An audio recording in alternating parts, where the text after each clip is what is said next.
And my special guest this evening is John Hanson. And John Hanson is a retired CID officer in the West Midlands Police and first became interested in the UFO subject in January of 1995 after colleagues sighted a UFO hovering over some trees. This was a trigger for his curiosity. Prior to that, the very mention of UFOs and flying saucers was impossible for him to accept as having any reality in the modern world. The publication of 10 volumes of Haunted Skies, which painstakingly catalog thousands of reports of UFOs, close encounter experiences by the public from 1940 onwards, is a project that John and his partner Dawn Holloway have been working on for many years. Their objective is to educate the public and therefore have published the books at their own expense since the inception of the project. And his website is www.hauntedskies.uk, or www.hauntedskies.co.uk. And please welcome John to the show this evening. Hello, John. Good morning to you. And good morning to you, and thank you for joining us. It's very kind of you. Yes. I've been looking forward to it so much. Can you hear me all right? I can hear you just fine. fine. And I know you're a little bit under the weather, so thank you once again for taking the time this early morning and sharing your information with the listeners tonight. So thank you.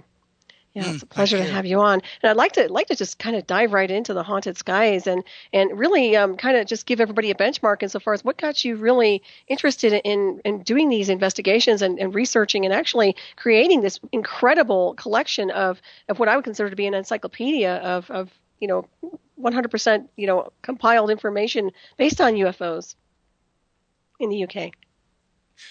Yeah, well, it's a unique project. It's something that I'd always wanted to do. Can you still hear me? Because yes. There's a lot of crackling. Yeah, that's fine. Okay. Anyway, as you said before, it started off for me in 1995 when a police officer known to me, he's actually a member of my family, saw something strange. And prior to then, I'd never even realized that such things existed, because I would have rejected any suggestion that they did as being impossible in this modern world. And it was that sighting that triggered off a deep interest in conducting my own research into establishing whether there was anything to it or not. And some sort of 10 years later, we decided to try and get some books published, and found that extremely difficult. And then we found a publisher in Devon, and we did volumes 1 to 6. Unfortunately, they were only black and white, 320 pages. And in order to get these books done, we had to travel backwards and forwards to Devon 2 or 3 times a month and sit down with the publisher at his computer and do it. After volumes 1 to 6 had been done, clearly we couldn't manage like this anymore. So we set ourselves up as publishers, which is actually it's easier than you think. And in that way, we could double the size of the books. We could put them in colour.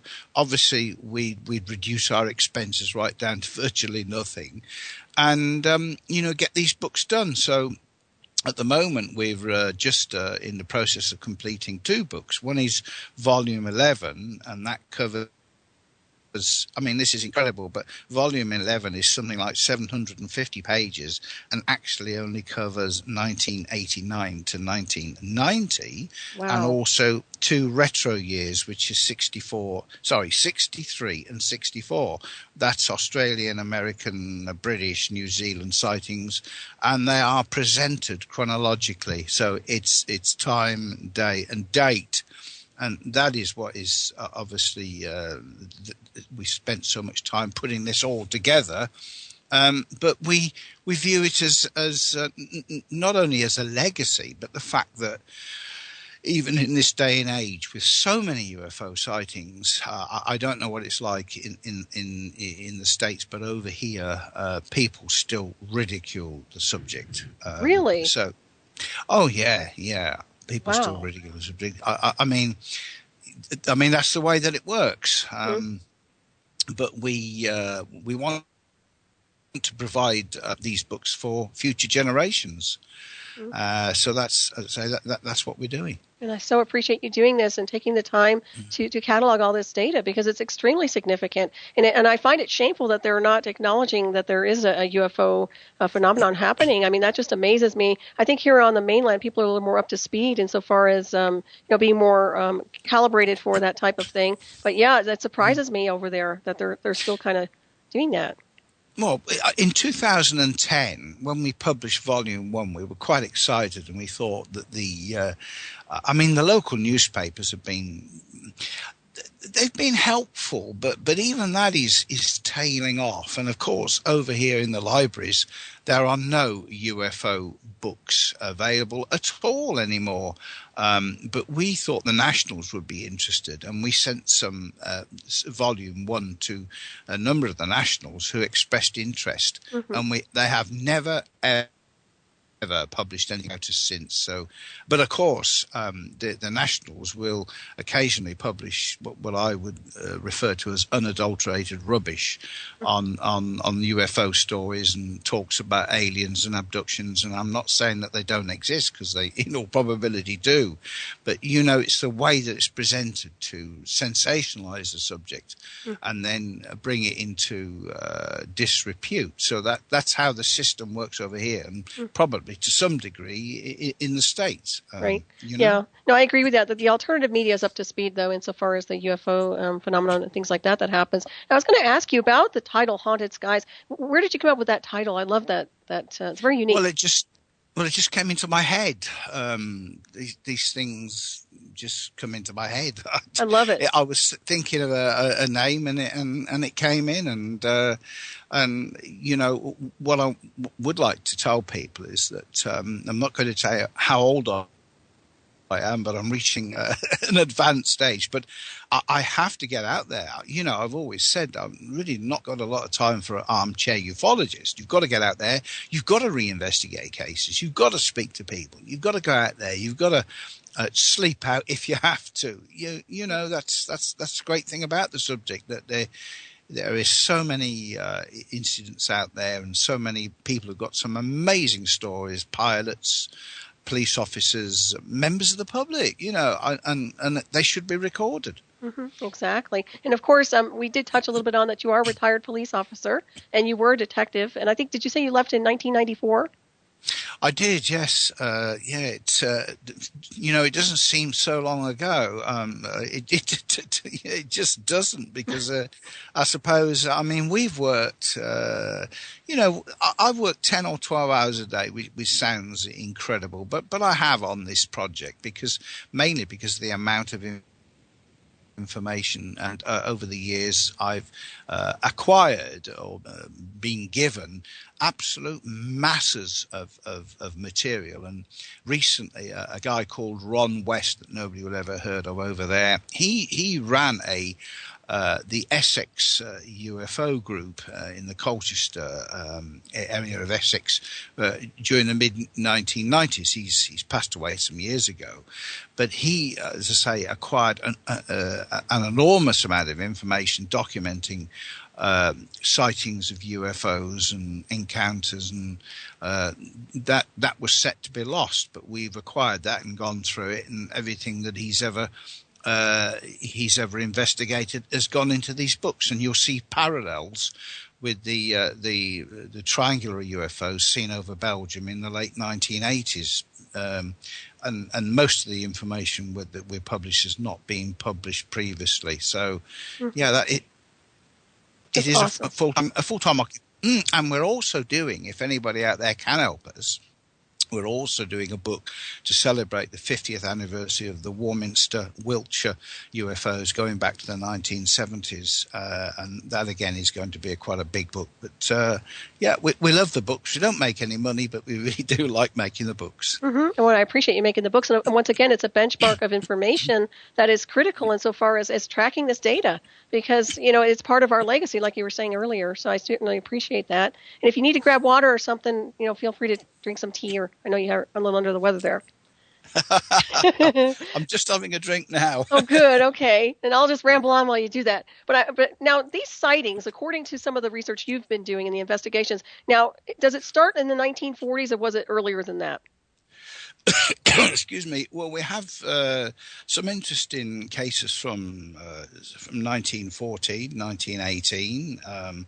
We actually tracked down a lady down in Suffolk whose mother had witnessed what she referred to as a flying platform which went over the house and then over the local army camp. This was about 1914, and obviously we weren't in a position to interview a mother who'd passed away years ago, but to interview the daughter and then get photographs of the mother and then put it together, a bit like a jigsaw puzzle, I suppose. But yeah, I mean, in my opinion, first of all, sightings actually go back hundreds, if not thousands of years. And I've always felt that, this phenomena is indigenous to the planet.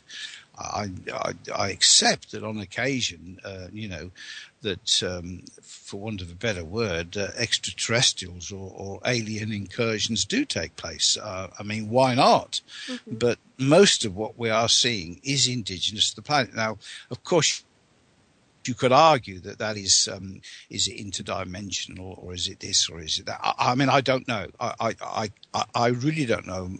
As far as I'm concerned, my job, if you like, is not only to document it, reinvestigate it, and catalogue it.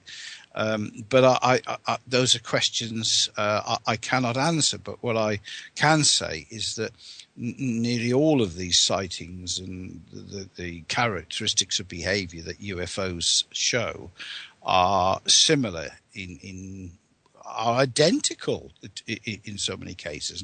And it's important to remember that out of all of the sightings that I've been looking at over the years, predominantly, many people see three objects, sometimes in a triangle, sometimes one behind the other. And it's this predominance of three, which I actually find interesting. So Are we looking at one central object, which is made up of three, or are we looking at three objects, or are we looking at 3 million objects? I don't know.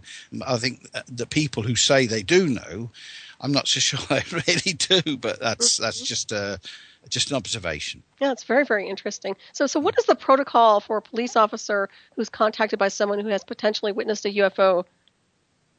Well, the protocol is, I would obviously either telephone them or go and see them.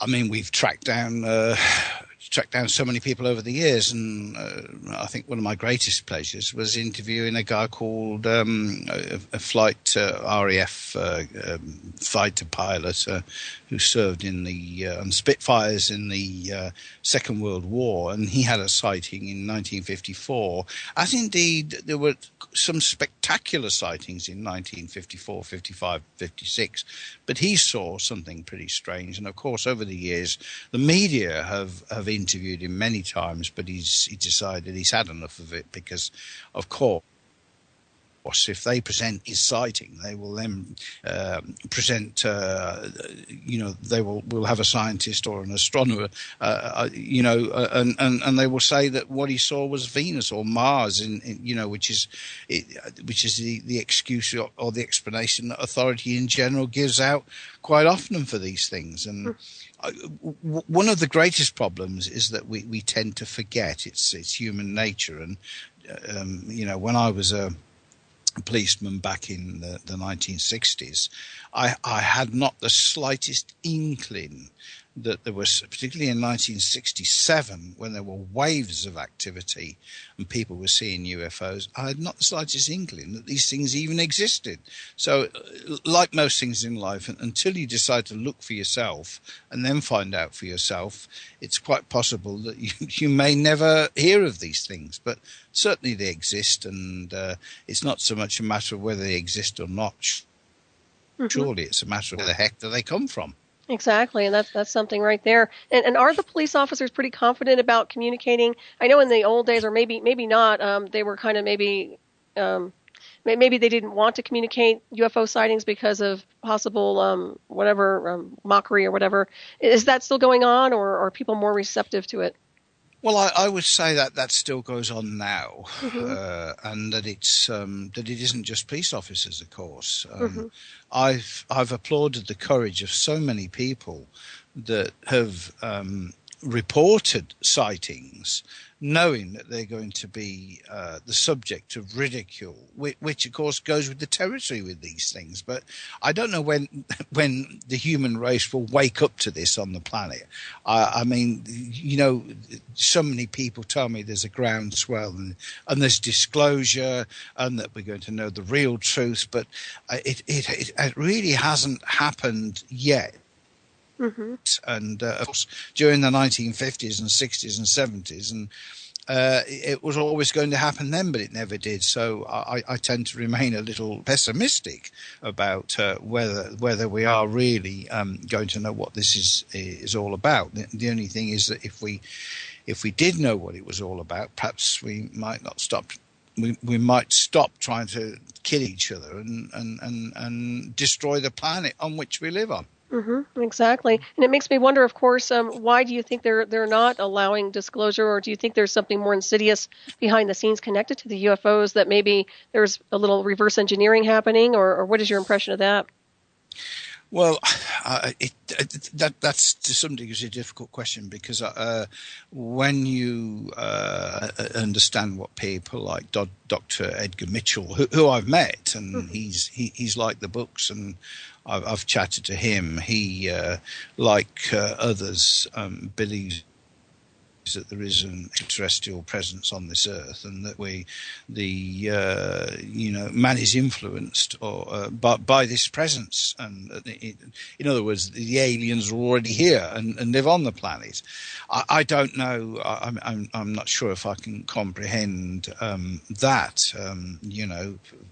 As I said before, these things have been here for thousands of years, and it's frightening stuff. I mean, we did, I think, cover in volume 11, which is near completion.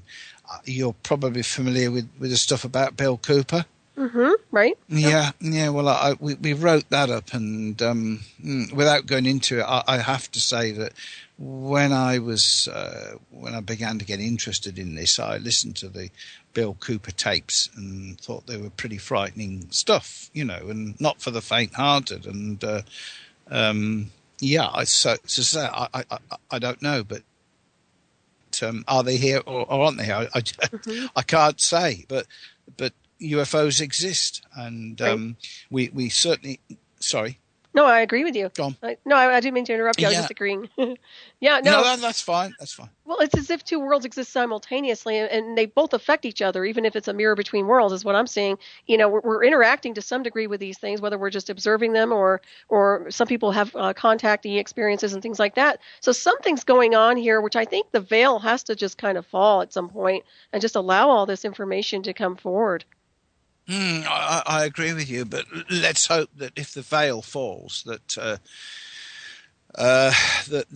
we don't get far more, not so much far more interest, but I mean, at the moment, sightings occur on a daily basis anywhere and everywhere on the planet.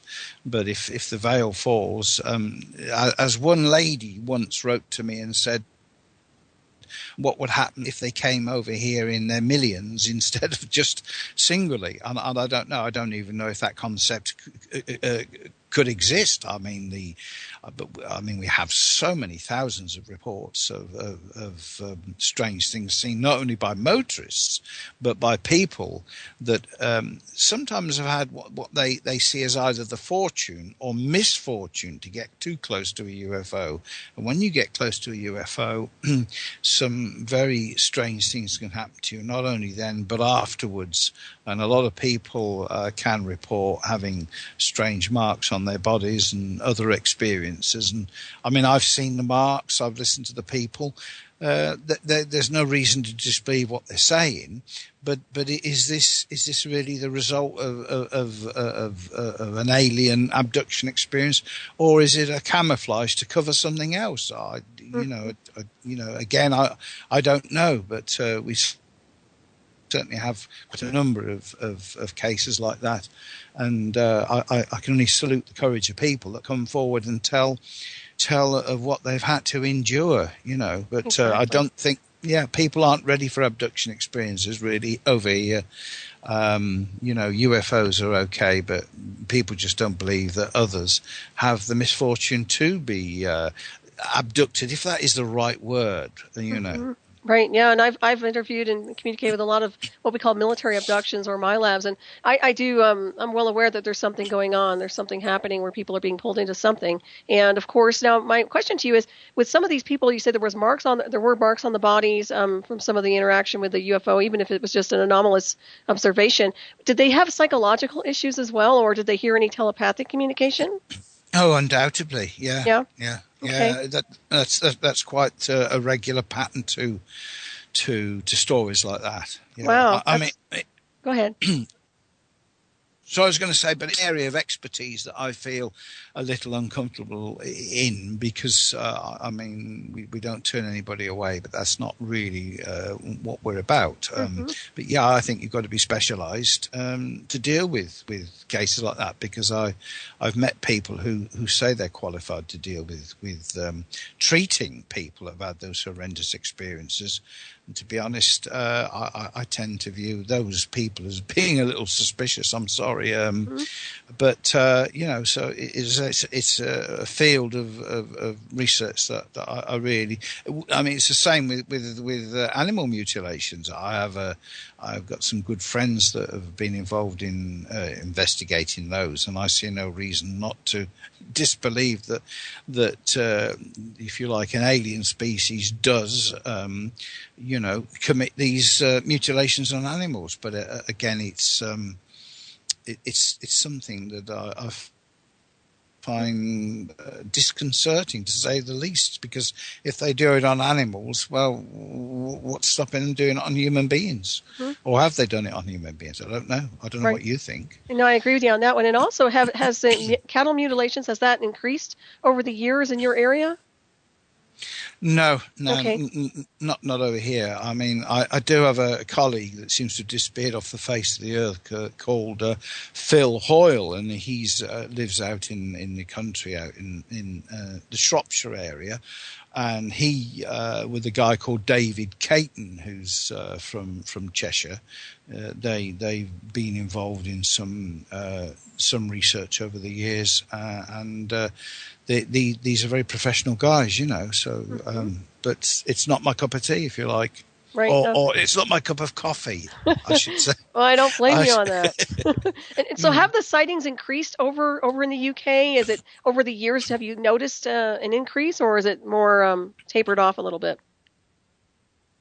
Well, I would say that it's tapered off. I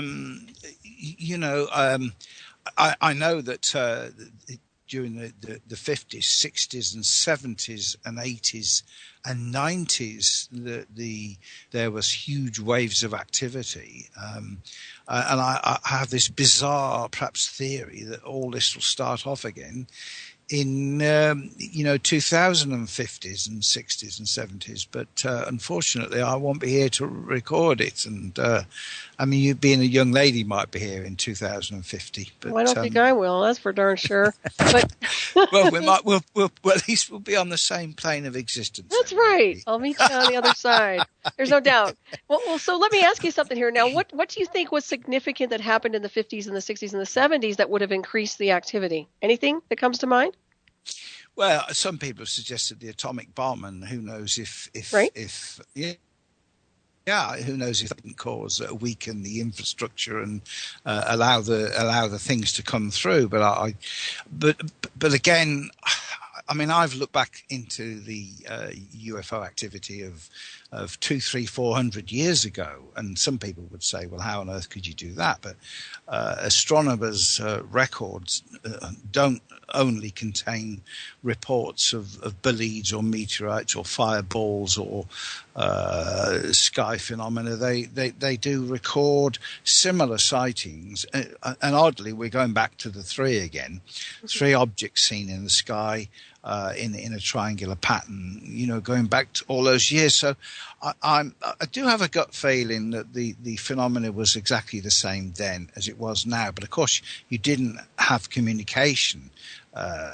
People couldn't. The problem is, if you told somebody about this in the medieval ages, you might have ended up getting burnt on the stake, for witchcraft or something. So, but I'm pretty sure that it was the same then, and it's the same now. But it's the $64 million question: does man need this phenomena to exist? Mm-hmm. Is it part and parcel of the planet? Exactly. Now, you mentioned those triangular patterns that are quite popular. Are we talking about the black triangle, the infamous black triangle, or something else? Well, there seems to be quite a difference between the infamous black triangle. I mean, the black triangle and reports of three globes of light forming a triangle, which can then move off individually over the horizon and then come back again and then disappear.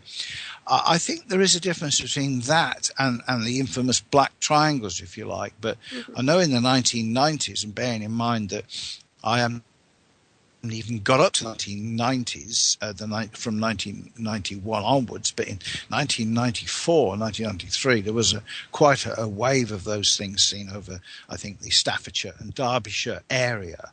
And so, I'm not sure if there is a connection, but the black triangles many people think that they are examples of covert, top secret technology, but I personally don't believe that, because why would they overfly suburban areas a few hundred feet off the ground? And again, we've got reports of things like this seen in the 1940s by pilots. Mm-hmm. I mean, our problem is we tend to label specific categories of UFOs.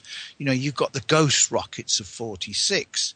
Well, and you've got the Foo Fighters of 1944 and 1945. But surely we are talking about the same thing, because pilots were also seeing triangular, they didn't call them triangular UFOs, they called them lights that resembled Christmas trees. Well, a Christmas tree is triangular. And so when you go into all of this, I mean, it's just that we've labeled it and differently.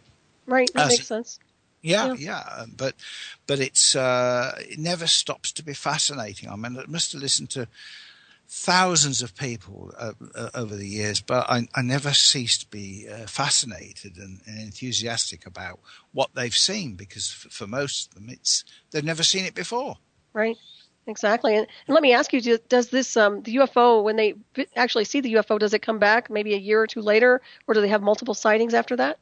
Well, quite a few of them have had sightings, of course, before, going back to childhood, which suggest that an affinity between the person and the sightings of UFOs. And sometimes when somebody has a sighting of a UFO, they can have a paranormal experience after, or they can have problems with domestic appliances in the house and then see strange figures. And so, it appears to be all part and parcel of the same phenomena. Mm-hmm. But of course, our greatest problem is that, generally speaking, although people seem quite interested in the paranormal, UFOs appears to be secondary. And I said about libraries, the libraries used to be full in 1995 when we first started. Around about that time, the libraries were full of books on UFOs. But I don't know what it's like over there in the States, but certainly there's very little books on UFOs in the libraries here.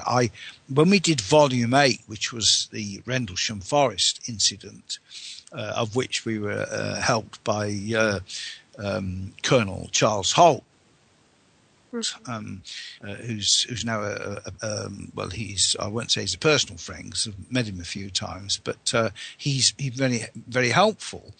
And we got involved in that, and Yeah, and I've forgotten what you asked me. That's okay. No, you were just talking about how little information there is at the libraries pertaining to UFOs. That's right. That's right. Of course, there was a huge number of books available Mm-hmm. in the 1990s, and just going back to the answer now, is that when we contacted the Suffolk libraries about Volume 8, thinking that they might be interested, they weren't interested at all in stocking the book, and that's a familiar story, I'm afraid, that the libraries have just lost interest in it. It's the same with the great big library in Birmingham, West Midlands. They've spent a fortune on the library and then run out of money and having to get rid of staff, but not interested in stocking the book. So I don't know. I don't suppose it's anything personal, but it's a sign of the times, isn't it? And right, it's a shame too, John. It's just, I mean, well, you want that information out there so people have access and a resource to what's happening around them. Absolutely, because people should be able to make up their own mind. But if they have the information, if they have the evidence, if they then want to dismiss it, that's up to them. Right. But that's what it's all about. Right. Well, now it's my impression, just from the description of some of these UFOs, it sounds like they're almost getting upgraded throughout the decades, like you would a car, per se. Where you have a car and then there's a newer model and a newer model. Do you think that's going on? Do you see a pattern over the decades? Not at all. Okay, I don't, all right. No, I don't believe. I can remember some years ago a leading UFO lady researcher suggested that the aliens swapped their cars from a Model T Ford to a Mustang, improved the machine. And I think that's it's a load of blinking rubbish. I'm sorry. Okay, so there's nothing to okay. No, not at all. These objects have always been more or less the same shape, and I don't believe that sort of. I don't believe that happens at all. Well, that's good to know. So it's a consistency then. That's interesting. It's very impressive to me on so many different levels here. So how many of these UFO reported sightings do you think might have a possible connection to an abduction, or do these people ever mention an abduction experience? Well, it all depends how close you get to the object. Time and time again, if people have got close to them, and again, this is a hypothesis that I cannot prove, obviously. But if you like, common sense dictates that from the number of sightings involving people that have got close to the objects, particularly when they're about to, if you like, take off, that they've been radiated with some form of UFO energy, for want of a better word, and they are in fact, as I say, irradiated, and some strange experiences can happen afterwards. And over the years, we've also dealt with hundreds of sightings involving motorists that have had these balls of light swoop down onto them, and then they've reported missing time, and then gone on to report having been abducted. And three. I'm just thinking of the three ladies from the Shropshire area that I got to know personally years with Dawn, my partner. We recorded their experiences, and of course the three ladies from, I think it was Kentucky, Mona Stafford, and two other ladies from the States that had the same sort of experience. So, they're tremendous experiences for the people concerned, but sometimes people really wish they'd never been in the wrong place at the right time. Right. Yeah. And what kind of sounds emanate from these craft, if any at all? Are they do they make noise, or do they are they silent? Their propulsion systems and engines, or? Well, when I first started, it was easy to believe that because a UFO made a sound like a jet engine or a variety of other sounds, or a whooshing noise or whatever, it was easy to think it was an aircraft or a helicopter.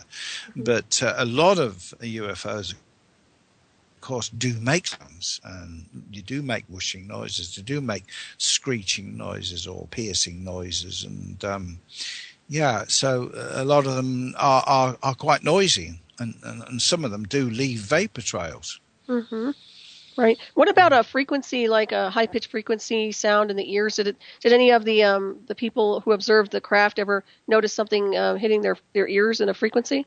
Oh yes, yeah. We had quite a few people around the Warminster area and other parts of England in the 1970s reported this high pitched noise, and and that they were quite buffeted by the wind as well. So I mean, people have been experiencing these for probably thousands of years. Yeah. Mm-hmm.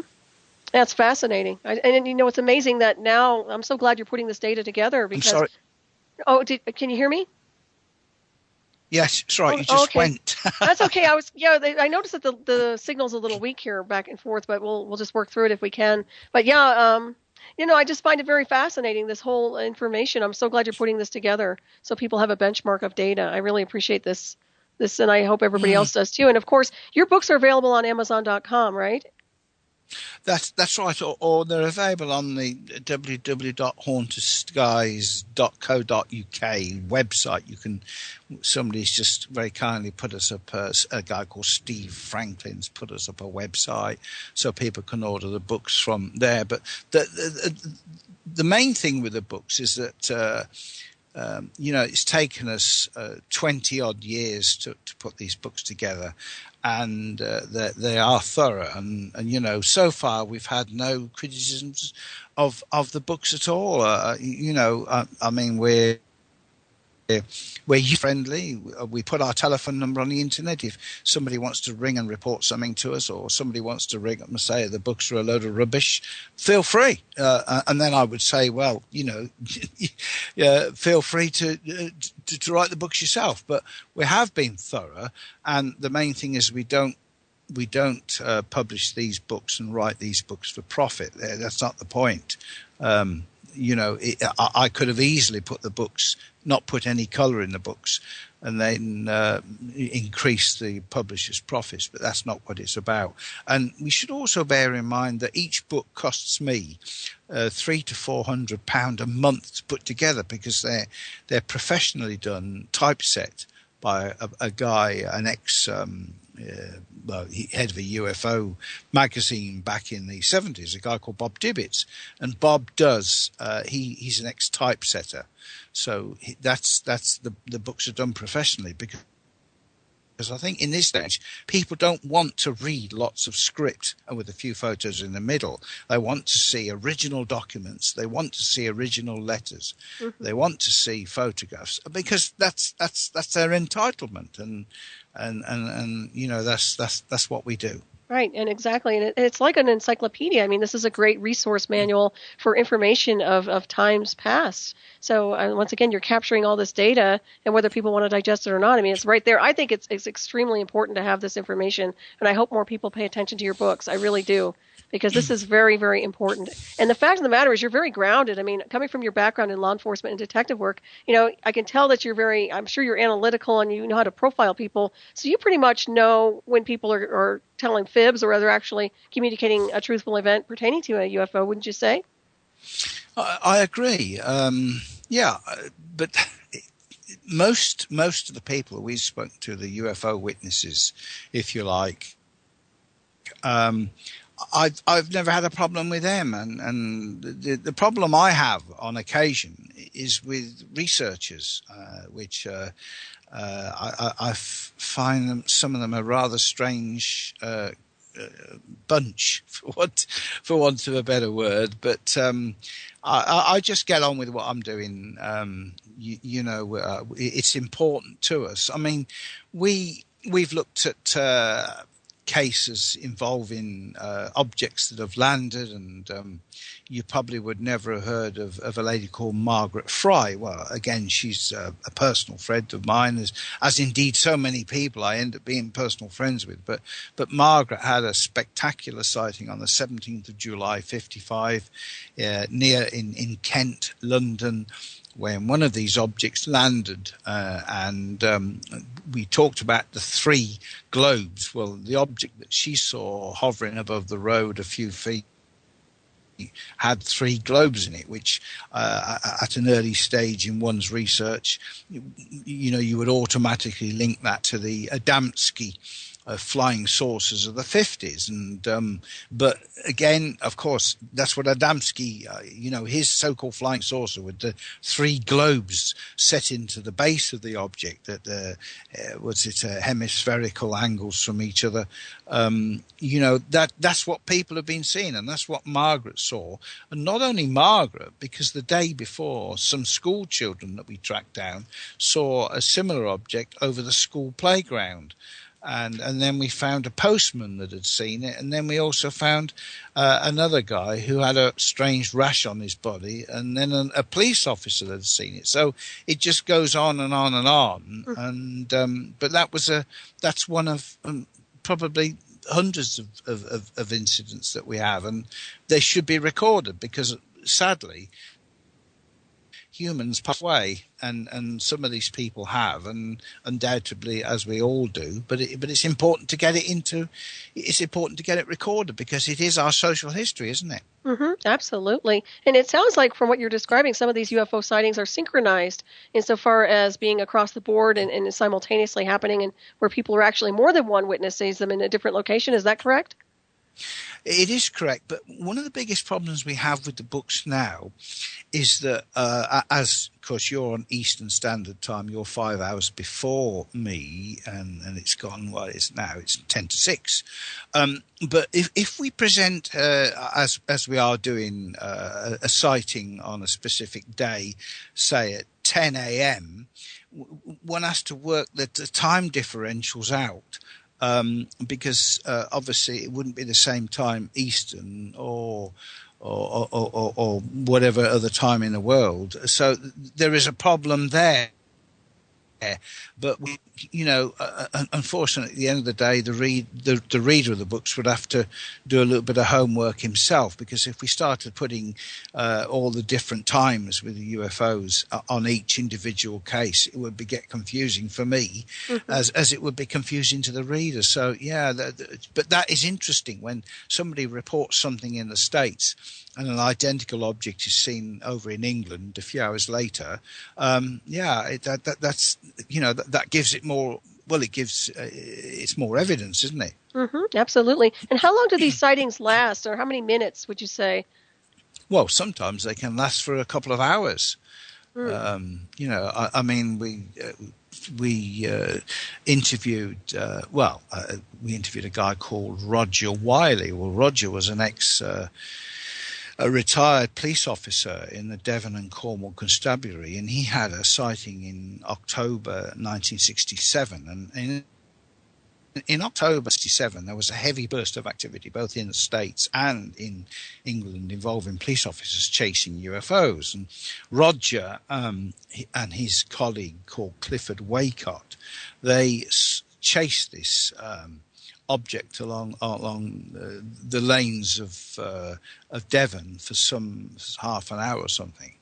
And when it was reported to the chief constable, he got Roger out of bed the next morning and told him it was Venus.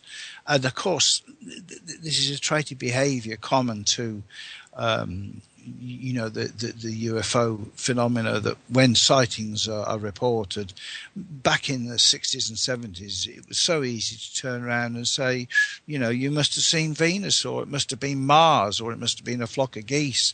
But the thing is, that's all they have to do is say that. And of course, the majority of people will think that was the case. Mm-hmm.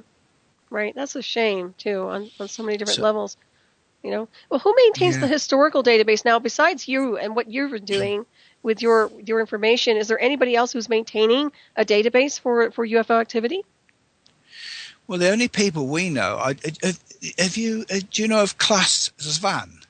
No. Mm-mm. No, well, Klaas Van, I can put you in touch with him. He's a charming man. He's a Swedish UFO researcher, and they have this vast library which you can access. You can also go and visit there, and he's been quite helpful to us. And there's an irony that he comes over here, and I don't say he comes over pillaging because that would be the wrong word, but he comes over here and picks up all this material, takes it back, and then spends hours, along with quite a lot of other guys, keeping this this UFO library going. So that is important, but of course, we do have societies over here, but generally speaking, unfortunately, I was going to say, over the years, a lot of material has been lost. I've, time and time again, when somebody passes away, their material will be burnt or thrown or disposed of. Oh, that's a shame. Well, it is, but if you can understand, for argument's sake, if you were the partner or wife of a man that spent hours and hours on the hills looking for UFOs, and when he passed away, you might be inclined to think, well, I'll get rid of the stuff, because that you can get a lot of animosity building up with couples where somebody's out or weather's looking for UFOs and carrying out research. That causes, I've seen that quite a few times, that causes animosity in the family, and bitterness develops. So yeah, but we went over to the Isle of Wight a few years ago, and we met a charming lady called Kath Smith, who's now passed away, and she always used to say to me, because she was in charge of the Isle of Wight UFO Society, and she was responsible for putting together 80 magazines, early magazines, and we've got them here, cataloguing activity from all around the world. And she always used to say to me, well, do you think we will ever find out what they are, John? And of course, sadly, she's passed away. But we have those files here, and we have the Essex files. We have other files that people have given to us. In fact, we have far too much stuff here. But I always said, doesn't matter what it is, it will go into the books. I mean, we could have written just 2 books, but we wanted to catalogue everything. And on occasion, we can find answers. Admittedly, not for many of these reports, but sometimes there are answers. But people have been seeing strange objects in the sky for a long time now, and as they will continue to do so. So ultimately, we all strive for the answers, don't we? Oh, absolutely. And like I said, I'm so glad you're putting this data together, because that's all we can really rely on is as a legacy in print to some degree, because everything else appears to be either censored or taken away or erased, and of course the divisions that even have some of this information, I'm not sure they even have half the information you've acquired. Well, I can remember some years ago, because if you bear in mind, you might think I get a lot of phone calls. I don't. The only phone calls I get are from my typesetter and maybe a few of my, if you like, UFO colleagues. But people don't contact us at all. That's how it works. Right. Oh, well, I hope you get more information coming your way with more people contacting you. Not that you need to be more busy, but I think you're an excellent resource, and the information you're putting together is very important. So once again, I want to thank you for that. Well, I'll just qualify the last conversation and say that sometimes people will ring me up spasmodically, and a journalist will say to me, as indeed one did recently, well, look, Mr. Hanson, what can you offer through your books that you can't access on the declassified UFO files? And the answer is quite simple, because over the years I've looked through the files when they've been released, and by the British government, and most of that information is, as Robert Hastings put it, low grade and ridiculous letters and reports from people